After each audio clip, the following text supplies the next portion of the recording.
Today we're taking a look at the best music theory book for beginners from Best Music Coach. So Best Music Coach has 3 different series of music books all targeted at beginners. They have a 7-book series about how to read music for guitar players. They have a 7-book series on playing beginner piano. And then these books come from their 7-part series on beginning music theory. And as I'm looking through these, they really are targeted at people who are wanting to learn music theory independently. They're not in a music theory class or have extra training that they are receiving as a supplement. They are just using these books. And I do think people can be successful, at least after looking through the first book, in learning these concepts on their own. The books are very, very thorough. They give a lot of examples and very clear directions in the workbook as well. So I can see these being really good for high school students who maybe want to continue in music and want to get a head start on learning a little bit of music theory before they start their courses. I can also see these being great for adult beginners. And actually, these are going to go to my dad when I'm done because he really wants to learn music theory, and I think he would do great with these books. So let me show you a little bit about what the books look like on the inside, and then I will tell you the scope of what book 1 covers in terms of content.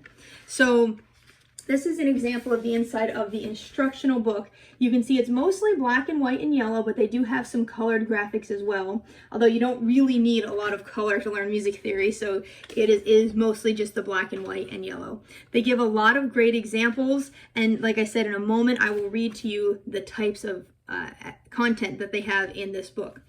But then to go with that as a supplement, they have the workbook. And this mirrors the content in the instructional book, but it gives you a chance to demonstrate the skills that you learned in the book. And so this one is just black and white.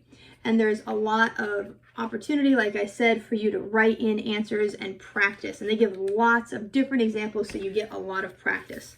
I really liked that one of the first pages is just practicing drawing notes. And like I said before, they assume that you're coming at this with 0 previous knowledge of music. And so on that first page, they're talking about how to draw the perfect note head, where the stem should be, which direction it should go, and even how long the stem should be. And so they're being very specific and detailed, making sure that you're learning everything you need to know. And again, assuming that you're coming at this without knowing anything. And so they're giving you all the information you need to be successful. So let me just read through the table of contents here in the instructional book so that you can have an idea of the scope of what this book covers. Maybe you know a little bit about music theory already and might want to skip to book 2. A lot of this is very basic stuff. The first several chapters really are things that you would learn as you're reading music or in a basic music class, although it does hit some more advanced things at the end, so it might be worth it just to get this as a review to start and then move to book 2. So to start, they have 4 rhythm-based chapters. I'm going to call them chapters. You can see here they're highlighted in the bold text, and then they have some subcategories underneath. So they have 4 rhythm chapters. The first one is just called How to Understand, Write, and Perform Notes. And so it's talking about beat, tempo, the staff, and time signatures. And so you're getting to learn all of those basic things about music notation, but also having to do with listening to music as well. The second chapter is about strong and weak beats. It's mostly looking at different time signatures. Then rhythm unit 3 or rhythm chapter 3 is how to understand, write, and perform rests. So just talking about different types of rests. And then finally, the 4th rhythm chapter is dots, ties, and repeat signs. Then they shift to talk about pitch and notes. So the first chapter from this section is called The Basics. They're looking at high and low sounds, melody, treble clef, the staff, and ledger lines. So now taking that staff that we've looked at with the different durations of rhythm and adding in the pitch, the different ways that you can represent pitch on the staff. The second pitch and notes chapter is called Theory. They're looking at octaves, accidentals, and harmonics, whole steps, and half steps.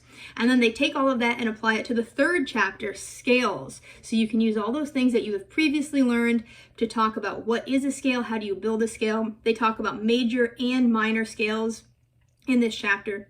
And then again, they take all of that and apply it to the 4th chapter called Simple Intervals. So looking at the basic intervals, not anything crazy at this point, but just some basic intervals that you'll need for the next chapter, which is called Harmony, and it's looking at triads. So you're taking what you've learned in the pitch chapters and learning how to build some basic chords. Then finally, there are 2 additional chapters at the end. One is about analysis called Degrees and Numerals. So you're looking at how to analyze music. And I happen to see in the back one of the songs that you analyze is Baby Shark, which I thought was really cool and kind of relevant and popular. So kids would enjoy looking at that. And then the last one is how to write music. So you're going to use what you've learned. You can write your own chord progression, write your own melody. And so as you can see, there's a huge scope of what you learn here. The book is just over 140 pages, so you're really getting a lot of bang for your buck. I would highly recommend this to people who are interested in learning a little bit of music theory on their own. And of course, you can always look online for lots of great things to supplement if you have a hard time understanding through the book.